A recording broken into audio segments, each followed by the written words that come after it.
Mi nombre es Claudia Iachino, soy médica principal del Hospital Garrahan y te doy la bienvenida a esta pequeña charla donde vamos a ir viendo cuáles son las características de la enfermedad celíaca para que puedas realizar un buen diagnóstico. ¿Te preguntaste alguna vez si podés ser celíaco? 1 de cada 100 personas son celíacas. Y en nuestro país alrededor de 400.000 personas lo son, pero muy pocos lo saben. Casi el 80% está sin diagnosticar y es lo que vamos a ir viendo para ver si podemos ir revirtiendo esta situación. Como en el juego de Wall-E, te invito a que prestes atención y a ver si cuando terminamos esta charla podés encontrar algún celíaco, ya sea entre tus pacientes, amigos, familiares o vos mismo, ¿por qué no? Vamos a empezar a definir la enfermedad celíaca como una enfermedad crónica, es para toda la vida, que tiene una predisposición genética, donde la ingesta de gluten le produce una respuesta inmune que afecta al intestino y otros órganos también, siendo esta respuesta al trigo, avena, cebada y centeno, como dijimos, para toda la vida. Los síntomas clínicos y la lesión duodenal se revierten cuando uno deja de comer gluten y vuelve a recaer con la nueva ingesta. Por lo tanto, un paciente es sano sin la ingesta de gluten y cada vez que incorporamos, aunque sea una pequeña fracción de gluten, puede volver a atrofiarse o se atrofia el intestino porque es una enfermedad, como vimos, inmunodeterminada. Por lo tanto, pequeñas fracciones de gluten desencadenan la atrofia y la sintomatología nuevamente. Otra forma de definir la enfermedad celíaca es decirla, nombrarla como una intolerancia permanente a las prolaminas del gluten. Estas prolaminas se encuentran en el trigo, la avena, la cebada y el centeno. Y están formadas principalmente por el aminoácido prolina y no teniendo las enzimas digestivas la capacidad de digerirlo totalmente. Entonces quedan péptidos tóxicos que son, como habíamos dicho antes, inmunogénicamente activos y desencadenan la lesión intestinal. El más tóxico de estos y que pueden llegar a escuchar es el 33-MER. La mayor toxicidad está dada por la gliadina del trigo y menos por la cebada y centeno, y una consideración sobre la avena que tiene la avenina muy poca toxicidad.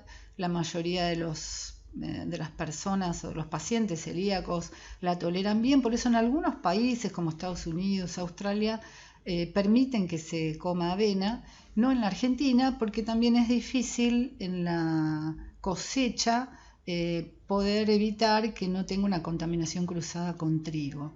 Así que en nuestro país el Código Alimentario la incluye dentro de las prolaminas a la avenina tóxica. Es sin trigo, avena, cebada y centeno.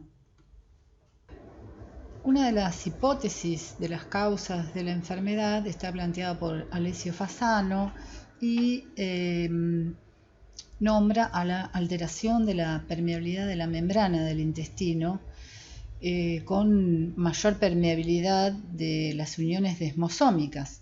¿Y esto qué hace? Que un factor externo como el gluten atraviese esas membranas porque dijimos incluso que no se podía digerir bien esas prolaminas que quedaban con una digestión incompleta, son moléculas grandes, penetran y el organismo las reconoce como algo tóxico, como algo ajeno a sí mismo. Otro factor que también está involucrado es la microbiota, porque ya se sabe, no vamos a hablar aquí de esto, pero que es un factor inmunomodulador y habría una alteración en los celíacos de esta microbiota. Faltaría o habría una disminución de la microbiota protectora.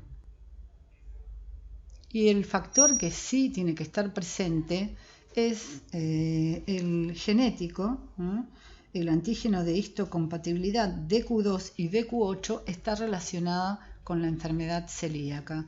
Y vamos a detenernos un minuto ahora a hablar de él.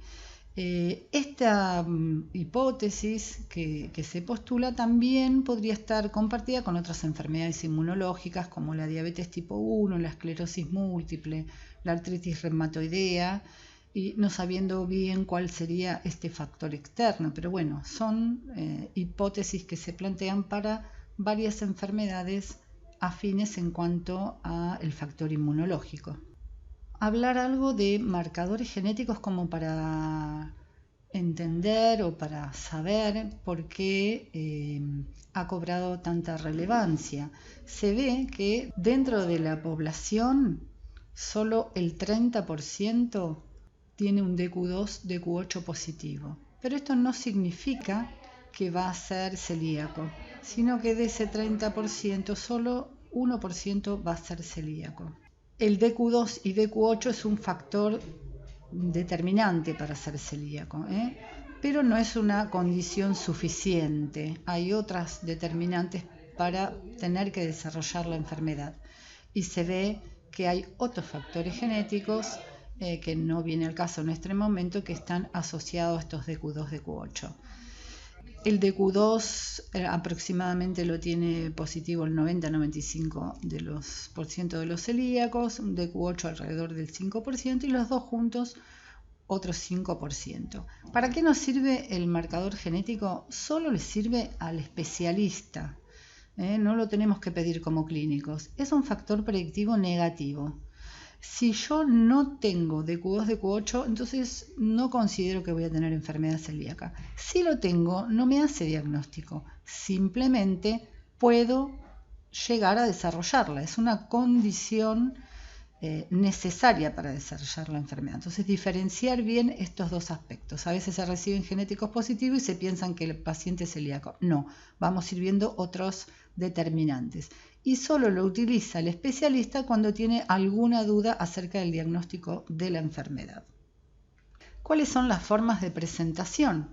Antiguamente, no hace mucho tiempo, se hablaba de enfermedad típica y atípica. No sé si se acordarán, y esto ha cambiado. ¿Por qué? Porque la típica era el niño desnutrido, bajito, panzón, que ya conocemos, y la atípica eran otros síntomas que para ese concepto del momento no era tan frecuente. Y lo que se vio con el advenimiento de nuevos métodos de dosaje de anticuerpos y con la mejoría de las aparatologías de endoscopía, se puede descubrir más la enfermedad celíaca y más diagnóstico. Eso es lo que ha hecho avanzar mucho.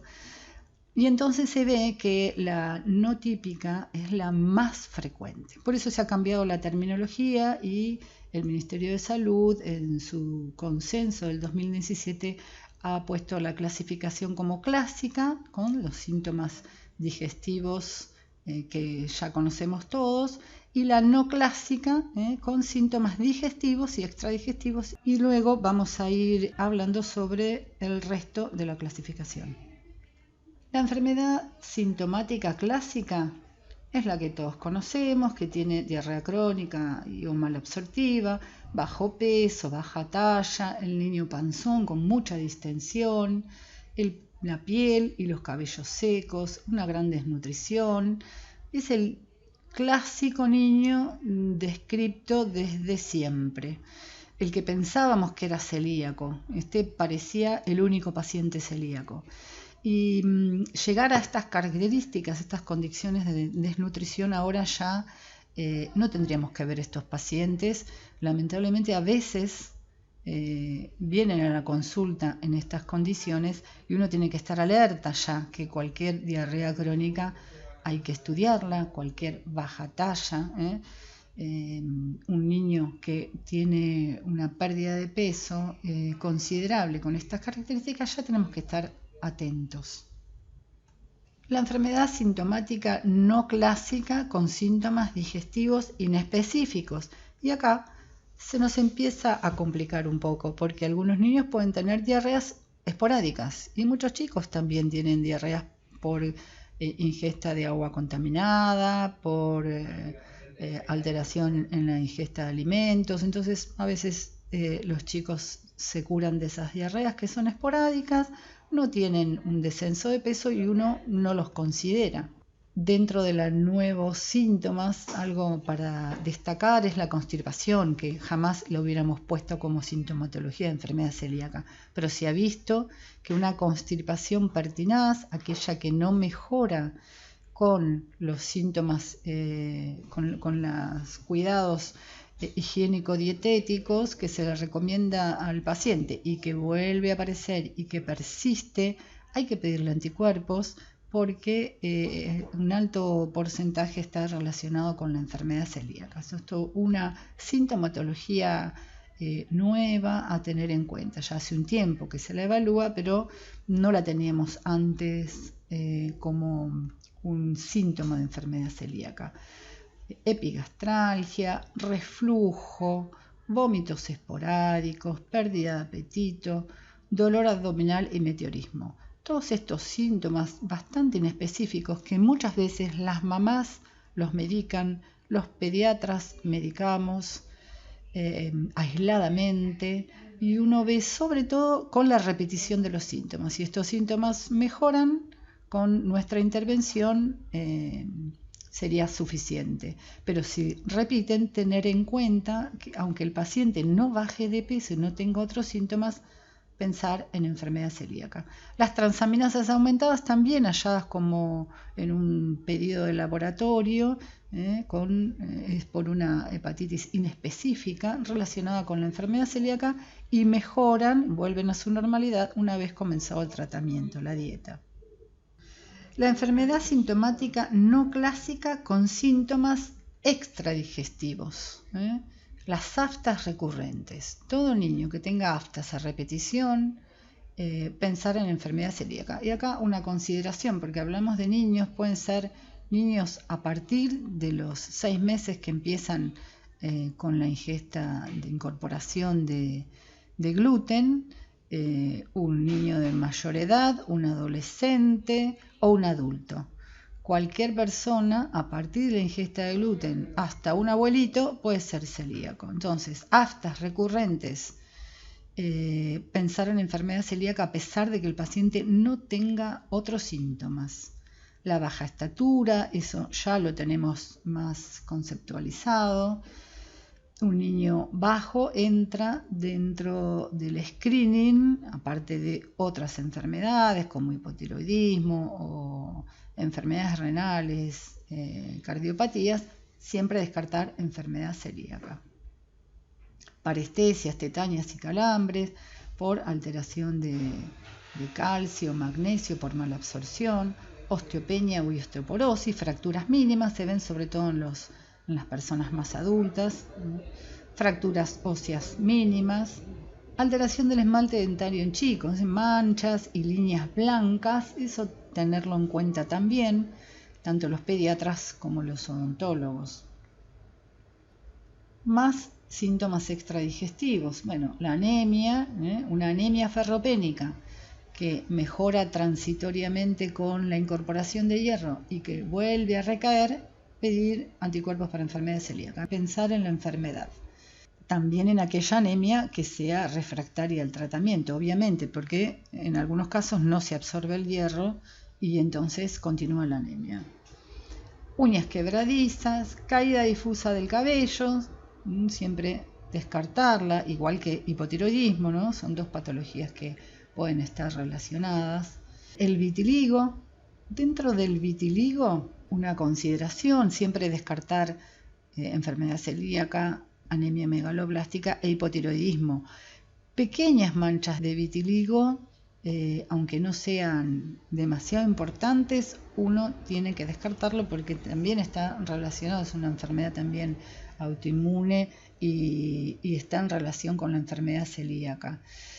Hemos visto hace poco una paciente que tenía un pequeño vitiligo perianal, con una talla acorde para la edad, un percentilo 75, con algo de sobrepeso, una niña sana, y al estudiarla por el vitiligo, las dermatólogas solicitaron estos estudios que les estoy diciendo, y la niña tenía hipotiroidismo y enfermedad celíaca. Incluso la mamá me decía, pero ¿cómo puede ser si es gordita? Bueno, eso es lo que todos pensamos.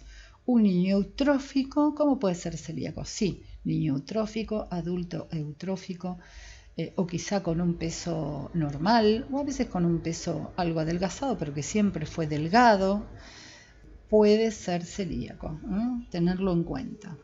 Menarca tardía, menopausia precoz, abortos a repetición. Son patologías de las adolescentes, de las mujeres más adultas, astenia, anorexia, ese cansancio importante, el despertarse y no tener fuerzas, dolor de cabeza, alteración de carácter. En los chicos chiquitos se ve mucho que están chinchudos, irritables y cuando hacen la dieta mejoran.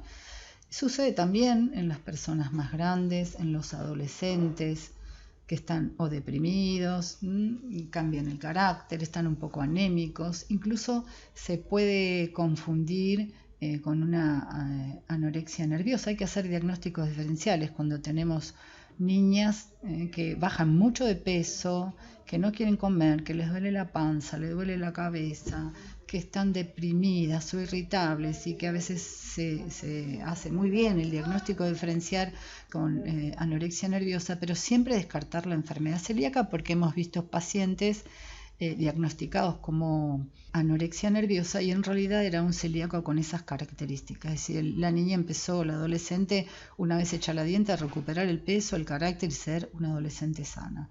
Se relacionan las enfermedades psiquiátricas ahora también, y eso está en estudios, se necesita más medicina basada en la evidencia, incluso el autismo está muy de moda, sacar los lácteos. El gluten no está recomendado todavía. Algunas personas, si los papás quieren sacárselo, se lo sacan por su cuenta el gluten y el niño mejora, habría que consensuar con un gastroenterólogo si está de acuerdo, pero no está indicado. Todavía falta más medicina basada en la evidencia.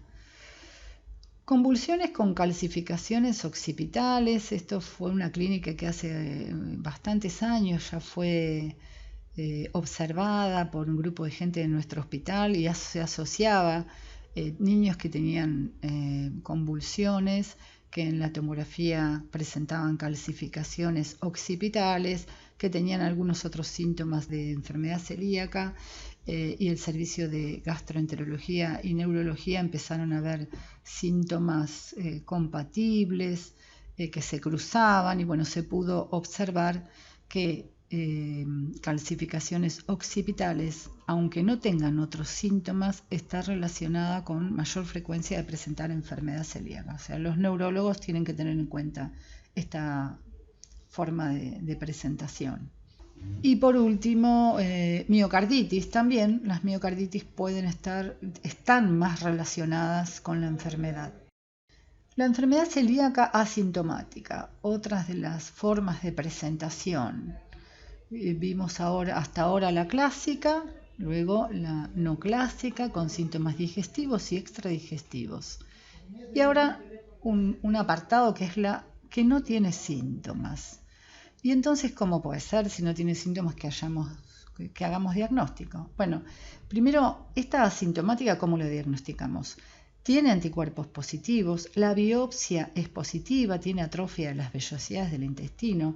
Si uno le realiza un estudio genético, es positivo, es compatible. ¿Y cuándo vamos a hacer estos diagnósticos? En los grupos de riesgo, que vamos a nombrar ahora. Los familiares, todos los familiares hay que estudiarlos y todos los grupos de riesgo que se estudian, uno puede y no tienen síntomas de estos que estuvimos hablando, sin embargo al pedirle anticuerpos dan positivo, se hace la biopsia da positivo, el genético y da positivo. Entonces, ¿en qué grupos los hallamos? En los grupos de riesgo, como dijimos, en un screening poblacional, si se hace algún estudio, o en algún hallazgo endoscópico que se realice por otra causa, por una epigastralgia que no cede con el tratamiento habitual y al hacer la endoscopía es de buena práctica hacer igual biopsias de duodeno y ahí se encuentra que en realidad tiene atrofia del duodeno o del bulbo y es una enfermedad celíaca. Sin síntomas, pero con las otras características para hacer diagnóstico, anticuerpos, biopsia y con una genética compatible. Un niño que impresiona sano, que juega que hace deporte y que es eutrófico y sin embargo puede ser celíaco y debe hacer la dieta igual que aquel niño donde tenga síntomas importantes. Entonces, hasta ahora habíamos visto, como vimos, la clásica, la no clásica y la asintomática. Vamos a nombrar la enfermedad celíaca que está asociada a grupos de riesgo. Son aquellas patologías que hay que tener en cuenta y pensar que pueden estar asociadas con esta enfermedad. Los familiares, como vimos que hay una predisposición genética y la familia también tiene una relación con la enfermedad. Los familiares de primer grado, los padres, hermanos, hijos, un 10-20%, fíjense qué importante. Y los de segundo grado, los tíos, primos, sobrinos, menos, pero hay que estudiar a todos. Se empieza primero estudiando a los hermanos y a los papás y luego hay que estudiar a tíos, primos y sobrinos. Son los que menos se quieren estudiar, generalmente porque, como vimos, no son sintomáticos o tienen síntomas leves que no son visualizados bien por ellos mismos ni por sus médicos y la mayoría de los familiares de segundo grado no se quieren estudiar. Habría que insistir porque es una forma de hacer diagnóstico y aumentar este porcentaje que habíamos dicho al principio que nos falta saber qué cantidad de celíacos hay en nuestro país. Los hermanos gemelos, un 50% de posibilidad tienen. Otros grupos de riesgo son el déficit de inmunoglobulina A. Está asociado en alto porcentaje. Aquel paciente que tiene déficit de IgA hay que descartar enfermedad celíaca. Y vamos a ver después que cuando pidamos anticuerpos hay que dosar siempre inmunoglobulina A por esta misma causa, porque si vamos a pedir un anticuerpo relacionado con la IgA tenemos que saber si está presente. Un déficit de IgA se considera déficit menor de 7.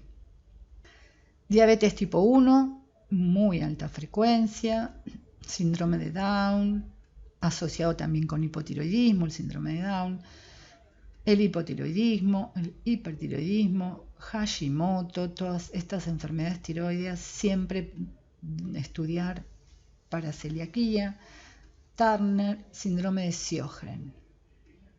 Pueden no tener ninguna de la clínica que vimos antes y, sin embargo, ser celíacos, tener anticuerpos y tener atrofia. Otras enfermedades, grupos de riesgos, es la alopecia areata, la psoriasis, las hepatitis autoinmunes, cirrosis biliar primaria, artritis reumatoidea, las nefropatías con depósito de IgA. Dermatitis herpetiforme es una entidad que en la clasificación de la EFSGAN, donde se clasifican las enfermedades relacionadas al gluten, se la coloca aparte ahora. ¿Por qué? Es una enfermedad que produce ampollas, pápulas en la zona de los codos, los glúteos, en las rodillas, que si uno le hace hay que hacerle una biopsia para hacer el diagnóstico, tiene depósitos de IgA a nivel de las papilas dérmicas, debajo de la membrana basal, y que no se asocia generalmente con síntomas gastrointestinales, pero que sí un alto porcentaje tiene atrofia de las vellosidades intestinales. Entonces, todas tienen que hacer dieta sin gluten. Está relacionada con el gluten, por eso está dentro de las enfermedades relacionadas al gluten. Cuando uno diagnostica una dermatitis herpetiforme, el tratamiento es retirar el gluten de la dieta. También se da Dapsona, eso lo tratará el dermatólogo. Pero puede ser que no tenga atrofia de las vellosidades. Por lo tanto, hay un porcentaje de las dermatitis herpetifoides que no tienen atrofia del intestino y no entra dentro de enfermedad celíaca. Entonces, comparte un poco con atrofia de vellosidades, otras no tienen atrofia, pero sí todas hay que sacarlas al gluten porque está relacionada con la ingesta de gluten.